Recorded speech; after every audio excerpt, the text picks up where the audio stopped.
Hello everyone, कैसे हैं आप सभी लोग।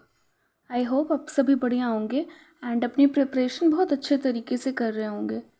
ठीक है, तो आज है 13 जुलाई एंड 3 अगस्त से आपका पेपर है, जैसा कि आप सभी को पता है। एंड कमेंट सेक्शन में बताइएगा एक बारी कि आप अपनी प्रिपरेशन कैसे किए और कितना आपका पूरा सिलेबस कंप्लीट हुआ है। ठीक है, और करंट अफेयर्स का आप किस सोर्स को फॉलो कर रहे हैं। ठीक है, तो आज की इस वीडियो में हम आप सभी के लिए लेकर आए हैं top 25 most important current affairs for RRB group D examination. जैसा कि आप सभी को पता है कि हमारी करंट अफेयर्स की एक सीरीज़ चल रही है, जिसमें मैंने ऑलरेडी 3 वीडियो करंट अफेयर्स पे बना दिया और ये हमारा यहाँ पर डे 4 लिखना चाहिए था बट डे 3 लिखा है, तो ये डे 4 है। ठीक है, तो आप प्लेलिस्ट जाके चेक कर सकते हैं एग्जामस्ट्रॉम यूट्यूब चैनल का। सो वहाँ पर आपको बाकी के सारे करंट अफेयर्स की वीडियोस मिल जाएंगी। इसके अलावा मैथ्स की हमारी सीरीज़ चल रही है फॉर आरआरबी ग्रुप डी। ठीक है, तो बहुत बच्चे वहाँ पढ़ रहे हैं और बहुत अच्छा रिस्पांस कर रहे हैं। सो मेक श्योर करिए कि अगर आपका भी मैथ्स थोड़ा सा वीक है तो वो सीरीज़ आप ज़रूर से देखिए। ठीक है, तो चलिए स्टार्ट करते हैं आज के इस करंट अफेयर्स की क्लास को। ठीक है, तो यहाँ पर फर्स्ट क्वेश्चन बोल रहा है, हॉकी इंडिया लीग 2025-26 का खिताब किस टीम ने जीता है। ठीक है, तो यहाँ पर करेक्ट आंसर हो जाएगा आपका कलिंगा लेंजर्स। ठीक है, और यहाँ पर ये विनर हो गया कलिंगा लेजर्स। और किसे हराया है, रनर अप कौन है, उप विजेता जिसे हम बोलते हैं, तो वो है रांची रॉयल्स। ठीक है, तो यहाँ पर कलिंगा लेरेंस ने हॉकी इंडिया लीग 2025 टू 2026 के फाइनल में रांची रॉयल्स को 2-3 ये से हराकर खिताब जीता है। फाइनल मुकाबला 26 जनवरी 2026 को कलिंगा हॉकी स्टेडियम भुवनेश्वर, ठीक है, ओडिशा में खेला गया था। और टीम के लिए एलेक्जेंडर हेंड्रिक्स ने 2 गोल और दिलप्रीत सिंह जो हैं उन्होंने 1 गोल किया है। और ये जीत जो है वो कलिंगा लेंजर्स के एक ऐतिहासिक मतलब कलिंगा लेजर्स के लिए जो टीम जीती है उसके लिए काफ़ी ऐतिहासिक रही है और टीम ने अपना दूसरा HIL खिताब जीता है। ठीक है, हॉकी इंडिया लीग का उद्देश्य क्या है, भारतीय हॉकी खिलाड़ियों को अंतर्राष्ट्रीय स्तर का अनुभव प्रदान करना और हॉकी को व्यावसायिक रूप से बढ़ावा देना है। ठीक है, इसके आयोजक कौन थे, ऑर्गेनाइजर कौन थे, तो हॉकी इंडिया थी, जिसका हेडक्वार्टर कहाँ है, नई दिल्ली में है। ठीक है, विजेता कौन था, कलिंगा लेंजर्स, और रनर अप कौन था, उप विजेता रांची रॉयल्स।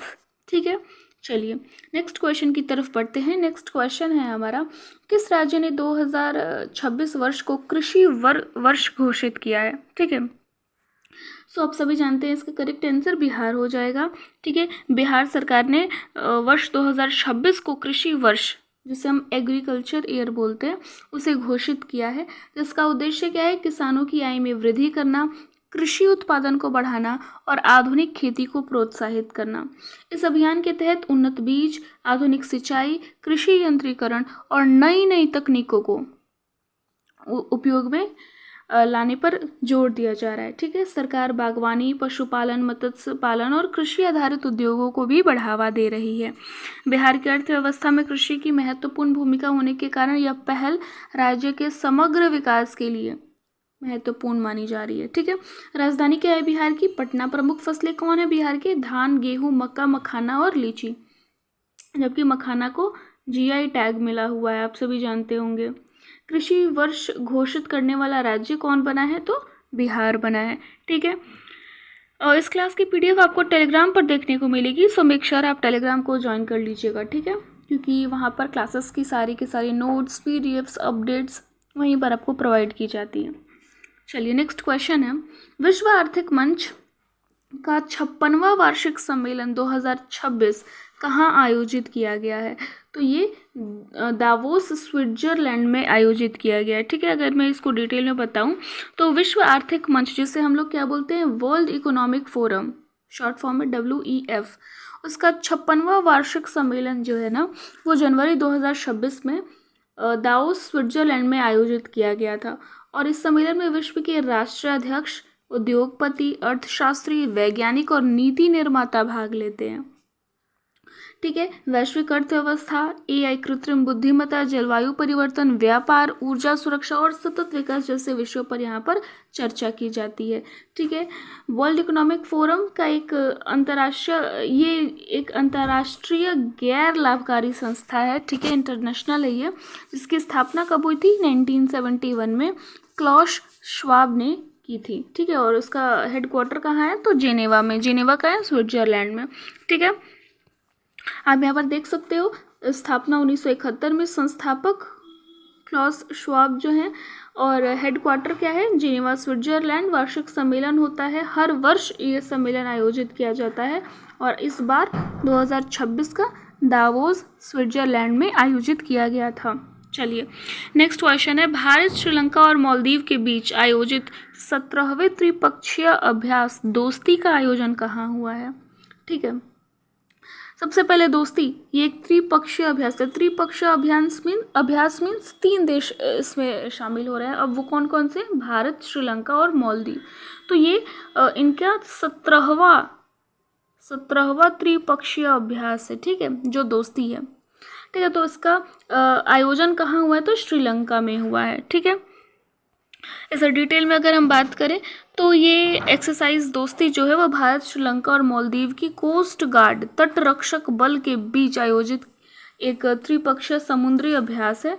वर्ष 2026 में इसका 17वां संस्करण श्रीलंका में आयोजित किया गया, और इसका मुख्य उद्देश्य क्या है? तो समुद्री सुरक्षा, ठीक है, सर्च एंड रेस्क्यू, समुद्री प्रदूषण नियंत्रण और आपसी समन्वय को मजबूत करना है। और इस अभ्यास में 3 देशों के जहाज, शिप्स जो कि हेलीकॉप्टर्स और समुद्री सुरक्षा दल भाग लेते हैं। हिंद महासागर, इंडियन ओशियन रीजन में बढ़ती समुद्री चुनौतियों को देखते हुए यह अभ्यास क्षेत्रीय सुरक्षा के लिए अत्यंत महत्वपूर्ण माना जाता है। चूँकि ये मान लीजिए पेनिनसुलर इंडिया है, तो यहाँ पर हमारा क्या पड़ता है?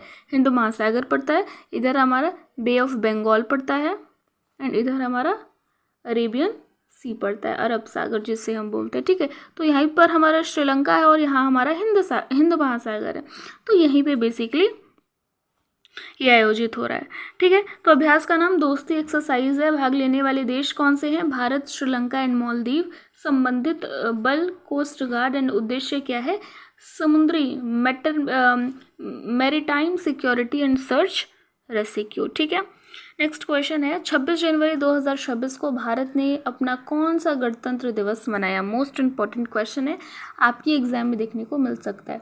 ठीक है, तो यहाँ पर हो जाएगा 77वां गणतंत्र दिवस 26 जनवरी 2026 को भारत ने मनाया है। ठीक है, अगर मैं बात करूँ भारत के संविधान की, कॉन्स्टिट्यूशन ऑफ इंडिया की, तो 26 जनवरी 1950 को लागू हुआ था, और इसी दिन भारत एक गणराज्य, जैसे हम रिपब्लिक बोलते हैं, वो बना था।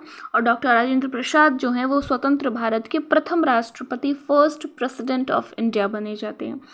वर्ष 2026 में 77वां गणतंत्र दिवस पूरे देश में उत्साह और गौरव के साथ मनाया गया है। इसी अवसर पर कर्तव्य पथ नई दिल्ली में भव्य परेड आयोजित की गई, जिसमें भारतीय सेना, नौसेना, वायुसेना, विभिन्न राज्यों की झांकियां और सांस्कृतिक कार्यक्रम प्रस्तुत किए गए। गणतंत्र दिवस भारतीय संविधान, लोकतंत्र, राष्ट्रीय एकता और संप्रभुता का प्रतीक होता है। ठीक है, संविधान कब लागू हुआ? 26 जनवरी 1950 को। संविधान सभा द्वारा अंगीकृत कब किया गया? तो 26 जनवरी 1949 को। प्रथम राष्ट्रपति डॉक्टर राजेंद्र प्रसाद है, और परेड स्थल कर्तव्य पथ नई दिल्ली हमेशा यहीं पर आयोजन होता है। नेक्स्ट क्वेश्चन है, जनवरी 2026 में किस राज्य की पुलिस को राष्ट्रपति पुलिस कलर से सम्मानित किया गया है? ठीक है, तो यहाँ पर करेक्ट आंसर हो जाएगा option number B, that is Sikkim. President's police colours जो अवार्ड है वो पुलिसों को दिया जाने वाला एक सर्वोच्च सम्मान होता है। ठीक है, जो सिक्किम पुलिस को मिला है। यह सम्मान पुलिस बल की उत्कृष्ट सेवा, अनुशासन, साहस और राष्ट्र के प्रति समर्पण के लिए प्रदान किया जाता है। जनवरी 2026 में सिक्किम पुलिस को यह प्रतिष्ठित सम्मान प्रदान किया गया, और सिक्किम पुलिस को यह सम्मान राज्य में कानून व्यवस्था बनाए रखने, अपराध नियंत्रण और जनता की सुरक्षा में उत्कृष्ट योगदान के लिए मिला है। ठीक है, सबसे अत्यंत गौरवपूर्ण उपलब्धि माना जाता है इस पुरस्कार को। ठीक है, तो सम्मान का नाम क्या है? प्रेसिडेंट पुलिस कलर अवार्ड 2026 में किसे मिला? सिक्किम पुलिस को। सिक्किम की राजधानी जो गंगटोक है, और स्थापना दिवस 16 मई 1975, भारत का 22वां राज्य है। ठीक है, हमें पता होना चाहिए। चलिए नेक्स्ट क्वेश्चन है, जम्मू कश्मीर के किश्तवाड़ा में आतंकी ठिकानों के खिलाफ शुरू किए गए अभियान का क्या नाम है? जम्मू कश्मीर में बोल रहे किश्तवाड़ में आतंकी ठिकानों के खिलाफ। तो यहाँ पर करेक्ट आंसर आपका ऑप्शन नंबर सी हो जाएगा, ऑपरेशन 83-1। ठीक है, यह अभियान जम्मू कश्मीर के किश्तवाड़ा जिले में आतंकियों के खिलाफ चलाया गया। अभियान में भारतीय सेना, Indian army, Jammu Kashmir police और सुरक्षा एजेंसियों ने संयुक्त रूप से भाग लिया, जिसका उद्देश्य क्या है? दुर्गम पहाड़ी क्षेत्र में छिपे आतंकवादियों के ठिकानों को नष्ट करना और क्षेत्र में शांति स्थापित करना है। ठीक है, इस प्रकार के अभियान राष्ट्रीय सुरक्षा को मजबूत करने और घुसपैठ रोकने में महत्वपूर्ण भूमिका निभाते हैं, आप सभी को पता होगा। ठीक है, तो जम्मू कश्मीर जो राज्य है ना, लगातार इस पर क्वेश्चन पूछे जाते हैं। क्यों? क्योंकि ये काफ़ी थोड़ा सा ऐसा एरिया है ना कि वहाँ पर आतंकवाद जो भी चीज़ें काफ़ी ज़्यादा होती रहती हैं, तो ये चर्चा का विषय बन जाता है। ठीक है, तो किस जिले में हो रहा है? तो किश्तवाड़, आप सभी जानते हो जम्मू कश्मीर जो है वो एक यूटी है, केंद्र शासित प्रदेश है। और कौन से बल इसमें भाग लिए हैं? तो Indian army and Jammu Kashmir की पुलिस। चलिए नेक्स्ट क्वेश्चन है, इंदिरा गांधी शांति पुरस्कार 2025 किसे प्रदान किया गया है? Most important question. ठीक है, तो ये ग्रासा माशेल को मिला है। ठीक है, ग्रासा माशेल मोजाम्बिक की प्रसिद्ध मानवाधिकार कार्यकर्ता और अंतर्राष्ट्रीय सामाजिक नेता है। ठीक है, मोजाम्बिक की। उन्हें महिलाओं, बच्चों और मानवाधिकारों के क्षेत्र में उत्कृष्ट योगदान के लिए सम्मानित किया गया है। इंदिरा गांधी शांति, निरस्त्रीकरण और विकास पुरस्कार भारत को एक प्रतिष्ठित अंतर्राष्ट्रीय पुरस्कार है। ठीक है, ये जो अवार्ड है भारत का एक बहुत प्रतिष्ठित अवार्ड है। ये पुरस्कार इंदिरा गांधी मेमोरियल ट्रस्ट द्वारा प्रदान किया जाता है और इसका उद्देश्य क्या है? शांति, विकास, अंतर्राष्ट्रीय सहयोग और मानव कल्याण को बढ़ावा देने वाले व्यक्तियों या संस्थाओं को सम्मानित करना। ठीक है, तो यहाँ पर मैंने आपको सारी चीज़ें बता दी हैं। पुरस्कार का नाम इंदिरा गांधी पीस प्राइज, देश क्या है? मोजाम्बिक, वर्ष 2025 की विजेता ग्रेसा मार्शेल। चलिए नेक्स्ट क्वेश्चन है, राष्ट्रीय युवा दिवस 2026 कब मनाया गया? राष्ट्रीय युवा दिवस आप सभी जानते हैं 12 जनवरी को राष्ट्रीय युवा दिवस मनाया जाता है। प्रत्येक वर्ष ये मनता है स्वामी विवेकानंद की जयंती पर। आ सकता है क्वेश्चन किसकी जयंती पर? तो स्वामी विवेकानंद की जयंती पर। उनका जन्म कब हुआ था? 12 जनवरी 1863 को कोलकाता में हुआ था। भारत सरकार ने 1984 में 12 जनवरी को राष्ट्रीय युवा दिवस घोषित किया है। ठीक है, और स्वामी विवेकानंद युवाओं के लिए प्रेरणा के स्रोत माने जाते हैं, इसलिए 12 जनवरी को युवा दिवस मनाया जाता है। ठीक है, उनके विचार क्या थे? उठो, जागो और लक्ष्य प्राप्ति तक मत रुको। आज भी युवाओं को ये सेंटेंस प्रेरित करते हैं। ठीक है, चलिए नेक्स्ट क्वेश्चन है, आईआईटी मद्रास में किस सुपर कंप्यूटिंग सुविधा का शुभारंभ किया गया है? ठीक है, तो इसका correct answer option number C हो जाएगा, परम गंगा। देखिए, आईआईटी मद्रास में परम गंगा नामक अत्याधुनिक सुपर कंप्यूटिंग सुविधा का शुभारंभ किया गया। ये जो है वो भारत की नेशनल सुपर कंप्यूटिंग मिशन, जिसे NSM बोलते हैं, उसके अंतर्गत स्थापित की गई है, जिसका उपयोग AI, artificial intelligence, machine learning, climate modelling, data analytics and scientific research में किया जाएगा इसका इस्तेमाल। ठीक है, सुपर कंप्यूटर जटिल गणनाओं को सामान्य कंप्यूटरों की तुलना में लाखों गुना तेजी से कर सकते हैं। ये सुविधा शोधकर्ताओं और छात्रों को उच्च स्तरीय कंप्यूटिंग संसाधन उपलब्ध कराएगी। ठीक है, संस्थान क्या है? आईआईटी मद्रास। मिशन क्या है? National super computing mission NSM। और संबंधित क्षेत्र क्या है? AI, साइंटिफिक कंप्यूटिंग, इसके अलावा क्लाइमेट के बारे में, ये सारी चीज़ें। नेक्स्ट क्वेश्चन है, 18वें ब्रिक्स शिखर सम्मेलन 2026 की मेजबानी कौन सा देश कर रहा है? Most important question. 18वां ब्रिक्स शिखर सम्मेलन 2026 की मेजबानी कोई नहीं बल्कि भारत कर रहा है। जी हाँ, ऑप्शन नंबर सी करेक्ट हो जाएगा, भारत। ठीक है, वर्ष 2026 में 18वां ब्रिक्स समिट की मेज़बानी कौन करेगा? भारत करेगा। ठीक है, ब्रिक्स की अगर मैं बात करूँ तो ये विश्व की प्रमुख उभरती हुई अर्थव्यवस्थाओं का समूह है जिसका उद्देश्य आर्थिक सहयोग, व्यापार, निवेश और बहुपक्षीय विकास को बढ़ावा देना है। 2026 में इसकी चेयरमैनशिप के दौरान विभिन्न मंत्री स्तरीय और शिखर स्तर की बैठकें आयोजित की जाएंगी। और ब्रिक्स में कौन कौन से देश शामिल हैं? तो एक बारी आप इसे ध्यान में रखिएगा, ब्राज़ील, रूस, भारत, चीन, दक्षिण अफ्रीका के साथ नए सदस्य देश भी शामिल हो चुके हैं। तो ब्रिक्स की स्थापना कब हुई थी? 2009 में। पहला सम्मेलन कब हुआ? रूस के येकातेरिनबर्ग में, और 2026 में भारत इसकी अध्यक्षता कर रहा है। चलिए नेक्स्ट क्वेश्चन है, भारतीय सेना ने लॉजिस्टिक प्रबंधन के लिए कौन सा प्लेटफॉर्म लॉन्च किया है? ठीक है, तो इसका करेक्ट आंसर हो जाएगा डाइम, ऑप्शन नंबर बी। ठीक है, अगर मैं बात करूं डाइम की, भारतीय सेना ने लॉजिस्टिक को आधुनिक और डिजिटल बनाने के लिए डाइम प्लेटफॉर्म लॉन्च किया है। ठीक है, इस प्लेटफॉर्म के माध्यम से हथियार, उपकरण, गोला बारूद और अन्य सैन्य संसाधनों की डिजिटल मॉनिटरिंग की जाएगी। ओके, इससे संसाधनों का बेहतर प्रबंधन होगा, पारदर्शिता आएगी और समय की भी बचत होगी। ओके, डाइम भारतीय सेना की डिजिटल ट्रांसफॉर्मेशन अभियान का एक महत्वपूर्ण हिस्सा है। लॉन्च करने वाला संगठन इंडियन आर्मी है और उपयोग digital logistic management. Next question है, देखिए हमारी ये वीडियोस आपको पसंद आ रही है ना, तो प्लीज़ आप लोग भी लाइक करके एक प्यारा सा कमेंट कीजिएगा। ठीक है, थोड़ा भी अगर आपके लिए बेनिफिशियल रहा हमारा ये करंट अफेयर्स की वीडियो तो। ओके, नेक्स्ट क्वेश्चन है, खेलो इंडिया बीच गेम्स 2026 की पदक तालिका में कौन सा राज्य शीर्ष पर रहा है? ठीक है, तो कर्नाटक शीर्ष पर रहा है। ठीक है, खेलो इंडिया बीच गेम 2026 की पदक तालिका में कर्नाटक पहले स्थान पर रहा है। ठीक है, कर्नाटक ने सबसे अधिक स्वर्ण पदक जीतकर शीर्ष स्थान हासिल किया है। इस खेल का उद्देश्य क्या है? स्पोर्ट्स को बढ़ावा देना, युवा खिलाड़ियों को राष्ट्रीय मंच प्रदान करना। इस बीच कबड्डी, बीच वॉलीबॉल, बीच फुटबॉल आदि प्रतियोगिताएं आयोजित की गई। ठीक है, प्रथम स्थान कर्नाटक, द्वितीय स्थान तमिलनाडु, तृतीय स्थान मणिपुर। मतलब फर्स्ट आया है कर्नाटक, सेकंड आया है तमिलनाडु, थर्ड आया है मणिपुर। चलिए नेक्स्ट क्वेश्चन है, जनवरी 2026 में आईटीबीपी के नए महानिर्देशक के रूप में किसे नियुक्त किया गया है?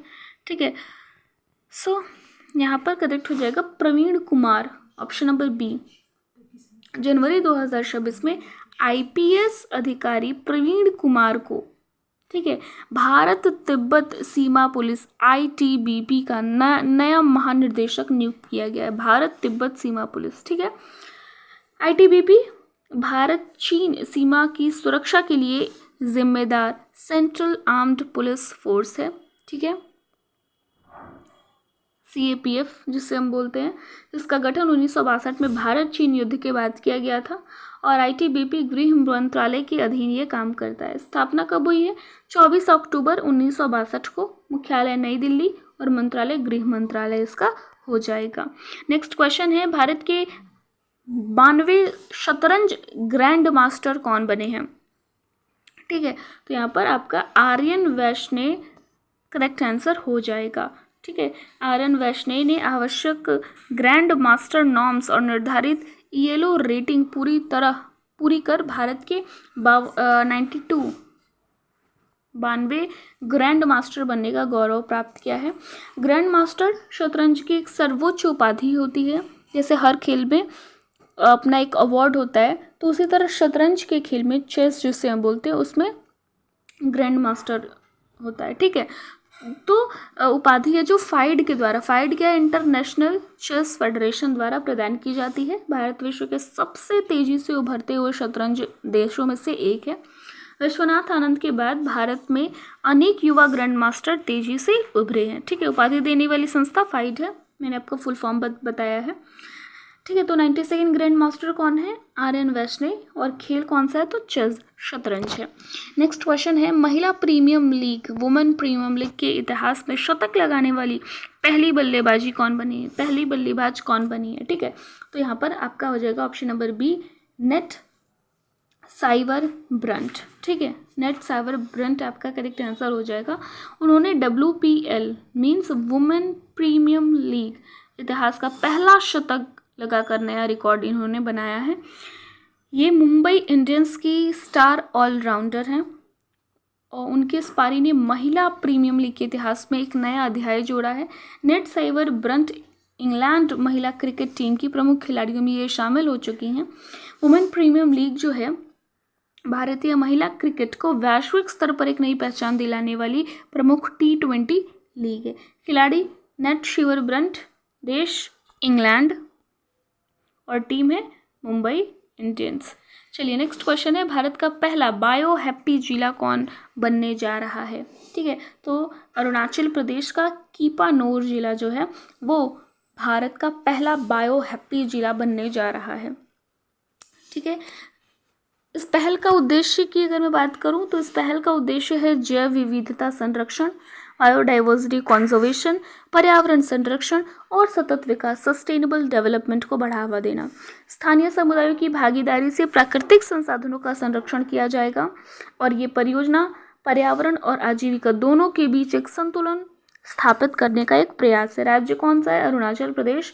उद्देश्य क्या है? Biodiversity conservation. नेक्स्ट है, विश्व पुस्तक मेला 2026 में गेस्ट ऑफ ऑनर देश कौन सा था? तो विश्व पुस्तक मेला में 2026 में गेस्ट ऑफ ऑनर देश जो था वो फ्रांस था। ठीक है, विश्व पुस्तक मेला 2026 में फ्रांस को गेस्ट ऑफ ऑनर कंट्री बनाया गया। इस अवसर पर फ्रांस की साहित्यिक, सांस्कृतिक और प्रकाशन परंपराओं का विशेष प्रदर्शन किया गया है। भारत और फ्रांस के बीच सांस्कृतिक संबंधों को मजबूत करने की दिशा में एक महत्वपूर्ण कदम है और इस मेले में बड़ी संख्या में लेखक, प्रकाशक और पाठकों ने भाग लिया। ठीक है, तो ये सारी चीज़ें हमें पता होनी चाहिए। आयोजन कहाँ हुआ था? तो नई दिल्ली में हुआ था। नेक्स्ट है, अन्नामलाई टाइगर रिजर्व में बाघों की गणना के लिए किस ऐप का उपयोग किया जाएगा? अन्नामलाई से क्या लग रहा है? ये तमिलनाडु का है। ठीक है, तो अन्नामलाई टाइगर रिजर्व में बाघों की गणना के लिए M-STRIPS ऐप का उपयोग किया जाएगा, जिसका फुल फॉर्म यहाँ पर आप अच्छे से देख सकते हैं, monitoring system for tigers intensive protection and ecological status. ठीक है, जिसका उपयोग बाघों की निगरानी और उनकी गणना के लिए किया जाएगा। ये ऐप राष्ट्रीय बाघ संरक्षण प्राधिकरण NTCA द्वारा विकसित किया गया है और इसकी सहायता से वनकर्मी बाघों की गतिविधियों, गश्त और संरक्षण कार्यों का डिजिटल रिकॉर्ड रखा जाएगा। इससे बाघ संरक्षण और अवैध शिकार दोनों को रोकने में मदद मिलेगी। ठीक है, ऐप कौन है? तो M-STRIPS विकसित किसने किया है? तो NTCA और उपयोग क्या है? Tiger monitoring and it's protection. ठीक है, नेक्स्ट क्वेश्चन है, सुभाष चंद्र बोस आपदा प्रबंधन पुरस्कार 2026 व्यक्तिगत श्रेणी किसे प्रदान किया गया है? तो सीता अशोक सेल्की को सुभाष चंद्र बोस आपदा प्रबंधन पुरस्कार 2026 प्रदान किया गया है। ठीक है, आपदा प्रबंधन और सामुदायिक जागरूकता के क्षेत्र में उत्कृष्ट योगदान के लिए ये पुरस्कार प्रत्येक वर्ष 23 जनवरी को नेताजी सुभाष चंद्र बोस की जयंती पर प्रदान किया जाता है और जिसका उद्देश्य आपदा जोखिम न्यूनीकरण और आपदा प्रबंधन में उत्कृष्ट कार्य करने वाले व्यक्तियों एवं संस्थाओं को सम्मानित करना है और ये भारत सरकार द्वारा प्रदान किया जाता है। 23 जनवरी को मिला किसे है 2026 में? सीता अशोक सेल्के को। और किस मंत्रालय द्वारा? तो गृह मंत्रालय द्वारा। ठीक है, नेक्स्ट क्वेश्चन है, भारतीय समाचार पत्र दिवस 2026 कब मनाया गया है? ये भी बहुत ज़्यादा इम्पॉर्टेंट है। तो 29 जनवरी को मनाया गया है। ये हर साल 29 जनवरी को भारतीय समाचार पत्र दिवस मनाया जाता है। 29 जनवरी 1780 को भारत का पहला मुद्रित समाचार पत्र हिकीज बंगाल गजट प्रकाशित हुआ था इसलिए। ठीक है, और इसे जेम्स अगस्तस हिक्की ने कोलकाता से प्रकाशित किया था। इसे भारत का पहला अंग्रेजी समाचार पत्र माना जाता है और यह दिवस भारतीय पत्रकारिता के इतिहास और प्रेस की स्वतंत्रता के महत्व को दर्शाता है। ठीक है, तो ये सारी चीज़ें ध्यान में रखिएगा आप सभी। दुनिया का पहला व्यापक AI कानून जिसे हम बोलते हैं AI बेसिक एक्ट किस देश ने लागू किया है? तो वो दक्षिण कोरिया ने लागू किया है। ठीक है। अगर मैं इसकी बात करूँ तो दक्षिण कोरिया ने AI बेसिक एक्ट पारित कर कृत्रिम बुद्धिमत्ता आर्टिफिशियल इंटेलिजेंस के लिए एक व्यापक कानूनी ढांचा तैयार किया है। इसका उद्देश्य क्या है? AI के सुरक्षित, पारदर्शी और जिम्मेदार उपयोग को सुनिश्चित करना।